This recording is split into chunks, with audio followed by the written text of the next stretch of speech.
আজকে নিউ ব্র্যান্ডের জাঙ্গিয়া পরে চলে গিয়েছিলাম আমার স্কুটি বান্ধবীকে মডিফাই করতে।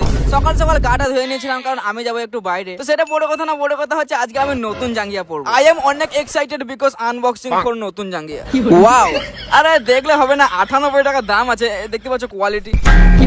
ও মাই গড। আর তারপর পুরোপুরি ভাবে রেডি হয়ে বেরিয়ে যাচ্ছিলাম, আর তখনই মনে পড়লো সেফটির জন্য তো আমার কাছে হেলমেটই নাই। মা, হ্যাঁ ব্যাপারটা মাকে বলতে মা কোথা থেকে একটা হেলমেট এনে দিল, বাট এটা একটু অসুস্থ ছিল, ম্যানেজ করে নেবো হয়তো। তারপর পিছনে একটা ভাঙা বন্ধুকে বসিয়ে আমি চলে গেলাম দুর্গাপুর আমার বান্ধবীকে সার্ভিসিং করাতে। কিন্তু এরা বললো তোমার আজকে হবে না, কালকে আবার আসতে হবে। তারপরে সেখান থেকে সোজা চলে এলাম একটা শোরুমে যেখান থেকে আমার বান্ধবীকে কিনেছিলাম। আসলে এখানে ম্যাডামরা বলছিল তোমাকে আর আলতু ফালতু হেলমেট পরতে হবে না, এই নাও একটা গুড মর্নিং হেলমেট।